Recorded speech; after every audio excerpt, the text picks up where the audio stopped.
a North Cornish town with programmes just for you. The Launceston Podcast. Well, listeners, I've come to the Launceston Show again, 2018, and I've got Mr. Hugler with me, and he's the president. It's a lovely sunny day, didn't it, Mr. Hugler? It's a wonderful day to have this weather compared to what we usually have when we have rain and that sort of thing. This is ideal. Weather is plenty warm enough for some, but we can't do anything about it, and the cattle and the sheep seem to be surviving very well. This is actually under 30 years, actually, but you rained off one year, so it's 129, isn't it? It's the 129th show, started in 1887. We've had a couple of problems in between, weather-wise and foot and mouth, but otherwise it's carried on every year.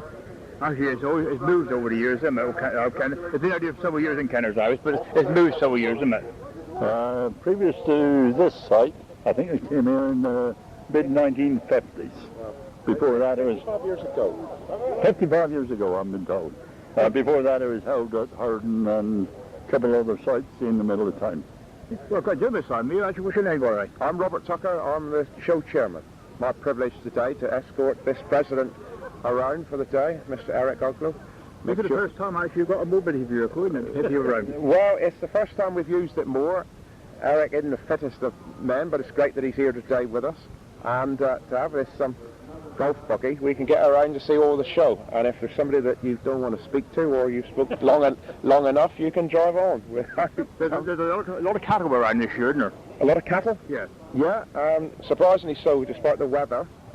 Very hot for cattle at shows, but we're very pleased with our cattle entries, livestock entries in general, also a lot of sheep here. What's they actually do with the flower?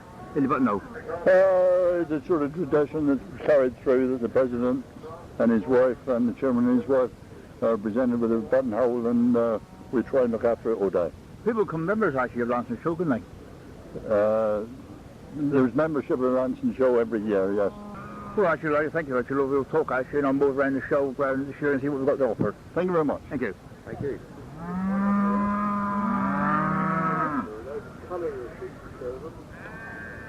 Your first royal show was in Cambridge, yeah. When roughly was that today? 1967.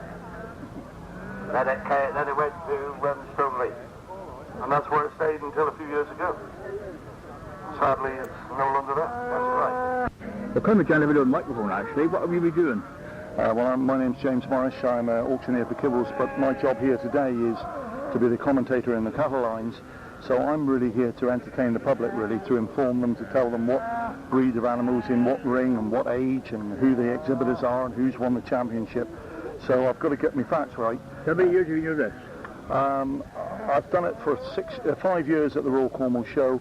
I do quite a few shows, but this is only my second year here at Launceston.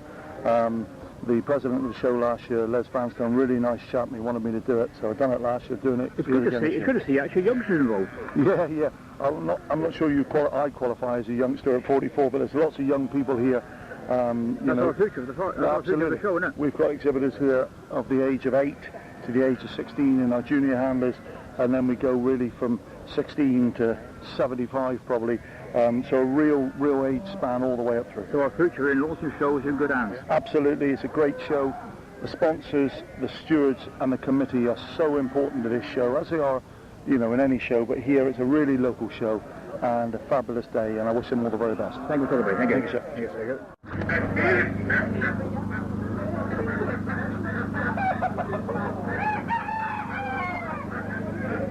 Well, I come to a gentleman now, actually, with an owl on his arm. Is that correct, sir? This is correct. This is a European barn owl. What's your name, by the way? My name's Tony, and I'm here with Talons. Yeah. You're actually, do you rear these at all? Yes, we do. Breed as well as release back into the wild. We're into rescue, rehabilitation, and education as well. So really, actually, when you see any barn owls flying actually by day, they've got babies, is that correct? It will be. It'll be the male that's out hunting for food to bring back to the female that'll be sat on the owls, or the owlets as they're called. What sort of made you actually get involved with birds of prey in the beginning?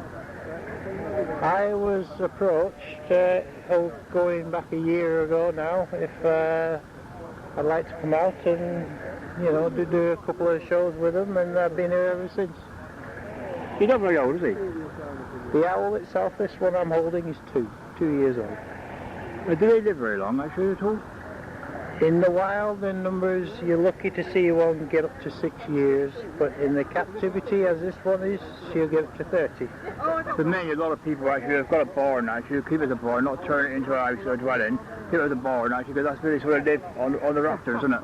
Correct, because they don't like to get the feathers wet. They're a strange bird, really, in that respect. If it's raining, they don't go out and hunt. But also, if you don't understand what it's all about, actually, it's no good to keep it for a pet, is it? No, they're not a pet, because you will struggle feeding the bird, keeping a good, constant supply of food. So it's not recommended, really. Do you go around to shows, and do you go around to talk to schools at all? We do go into schools. We get into a lot of nursing homes as well. Obviously, mainly emphasis on education. Is there a website at all or a contact number? It's really contact you if you're interested in actually knowing a lot more about this. There's cards on the table, and that's got all the information on the back of it to get involved with us. We're on Facebook as well, so you can keep up with our activities. Well, thank you for talking to me, thank you. Oh, you're welcome. Thank you. For the information, contact 07506 60 4445 for any information about the education for the barn owls. The Launceston Podcast. Well, this is actually, I've just come into the microphone box and I've got Mr. Bill Neeble with me, and he's the presenter for the show, and he's just been doing the horse show, is that correct? Well, yes. I think I've been doing this about 30 years. I've been involved in this show since 1957 when I was a steward here. Back at that time, I was farming at Lifton, but I've moved away now down to Bude. But I come back and do this show every year, and I've been doing it for 30 years. I mean, the show actually, I'm doing it 30 years, but it rained off for 1 year. It's 129, isn't it? This is the 129th show. Yeah. And our president today is Eric Wadland, who's here with his wife, Sue. It's a great honour to be invited to be president of the show. I've done it myself, not here, but at Holsworthy Show, where I do the commentary there every year as well. So I'm fairly busy, but I really enjoy doing this sort of thing. Well, let you catch you on actually and do your broadcasting out to let people know around the show where actually what's going on. Well, exactly. I start at 8:30 in the morning with the horse classes, and it's pretty quiet then. I mean, the exhibitors are here probably before 7 o'clock, but I mean, this year the start of the show is probably the best I've seen. I'm involved with the horses in the main ring, and it really has been excellent. The weather is perfect. I think we're going to get a lot of holiday makers here because I think the weather's so good and the forecast is so good, they're quite happy to take a day off from the beach and come and see a real country event. Oh, it's a good show actually for just 1 day show put on actually. There's a lot of work behind the scenes, a lot of work behind the scenes. And you put 1 day show on, isn't it? Well, it is. I'm involved with the Holsworthy Show, and that's a very similar show to this. We are sort of friendly rivals, and a lot of Holsworthy people will be here, and a lot of Launceston people will be at Holsworthy on the last Thursday in August. So we're all friends together, but we'd like to think we're the best. Well, thank you for talking to me. Thank you. Finished the judging of car 29, the side saddle. There you are, that's Mr. Newborn actually presenting actually the horses. And this is the side saddle costume Concours d'Elegance, which is to be judged obviously on the elegance of the horse, the pony and rider. You are listening to the Tinner Norris, who's actually on stage at the Launceston Show in 2018. You hear the sticks banging, ladies and gentlemen, here, and it's a beautiful hot sunny day here this afternoon here at Launceston Show. And in the background you hear the Tinner Norris. Well, you've just been listening to the Tinner Norris. Hello, how are you? I'm all right, yes. I'm slightly warm. It's a nice warm day here at the show, and dancing around has made me even warmer. How long has the Tinner dancers been going? For about 12 years we've been dancing, although of course Morris dancing has been going for centuries. Back to the 1400s is the first reference to Morris dancing, and we like to think that we're continuing the tradition. I believe you've got a lot of youngsters involved as well, isn't there? We have. Two of our team are only 12 years old, so it's great to see youngsters coming through wanting to dance and enjoying it. What's your name, by the way? I'm Chris Owen. Is that Welsh?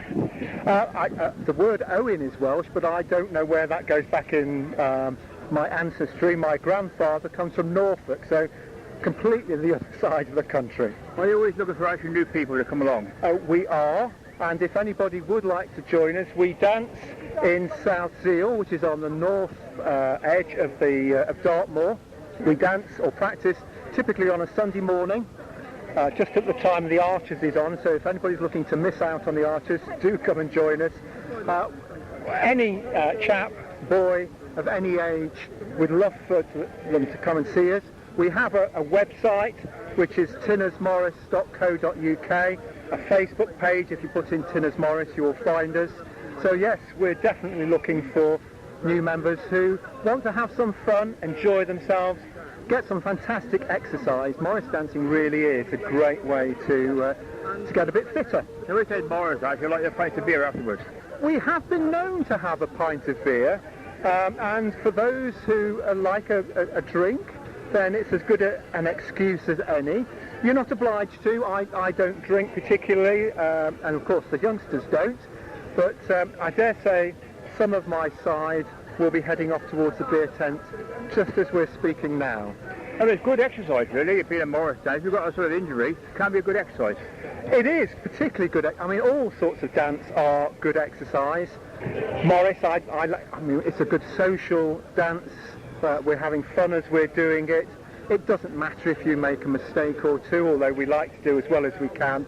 But it is good for just general fitness, you know, good aerobic workout, changing direction. All those things are good for muscles.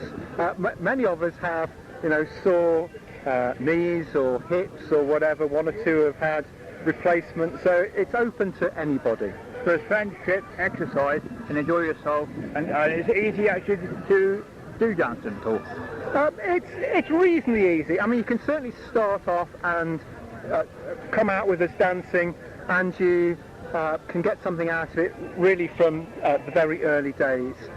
It's said that to be a fully experienced Morris man to dance really well probably takes 5 years. I mean, it takes some effort, and all of us struggled with some of the dances to start with, but all of us could manage to do something, and there is a great sense of camaraderie, of enjoying being with each other. So I would recommend it to anybody. If you've danced before, then you'll fit right in. If you've never danced any sort of dancing, you'd fit in as well. Well, thank you for keeping no custom going. Thank you. Thank you. That was a Twig Morris man. Actually, now in the background you listen to the Launceston Town Band. Music director, the new music director is Anne Brown. Well, I've come into a tent actually, and I met a nice, jolly gentleman, and he's from India, is that correct? Of course I am from India. No disputes whatsoever. What's your name, by the way? My name is Colin Pereira, from Goa. From Goa? Yes. You actually do sort of spice, you bring in sort of Indian spice? Exactly. I'm trying to represent the diversity of this great nation with a brand called India in a Jar. Yeah. With a dash of Devon. You travel around quite a bit, you've been to Dunster, have you? I was in Dunster yesterday, I was in Launceston, I was in Scythian's show. Yeah. We're doing all the major shows and getting the brand out there. India in a Jar with a dash of Devon. India's got a lot of culture, isn't it? A lot of history, actually, same as this area, isn't it? Exactly, very rich in heritage, culture, cuisine. What do you say about your floor? About the floor? Well, when we were growing up, we lived in a place where the floor was covered with cow dung. Yeah. Then we slowly moved it to red oxide, and then it became marble. It's called improving the standard of living. And then we moved to nice and shiny tiles, and now it's marble. So really, money don't mean a lot, really. It's your heritage trying to bring actually the culture of your spices. Exactly. Money's not everything, is it? No, it's not. There are things money can't buy. What life has taught me at a very young age. There are things money can't buy, and one of them is good health. And I do a product which is a fresh root of turmeric with black pepper in a jar. It is the most sought after thing on the planet today. What do you feel about coming from India actually into the UK? Well, I feel I'm actually grateful to England for what England has given to me. Because with all the skills I have, the skill set I bring to this country, there are so many people I know who's got better skills and talented than me. But they didn't get the opportunity to come to England and make a living. Yeah. So it's the money value. £1 is roughly 80 rupees. So when you look in that terms, you are a good earner in England. But you work, you rest only when you die. You won a second prize at the Launceston Show. Oh yes, for the best stall at the Launceston Show. Thank you. It's a recognition. But I personally believe it's not about just about winning. It's about participating. It's taking part. Exactly. Taking part in the thing. That's right. Yeah. Yeah. You got sort of spices. You got sort of garlic spices. Yes, I've got garlic and Kashmiri chilies, and then I've got peri-peri from Goa or Portuguese influence. Then I've got green chili and Hell's Flame, which is made of Naga chilies from India. You got a spice pasty. That's beef curry pasties. I call it Indo-Devon.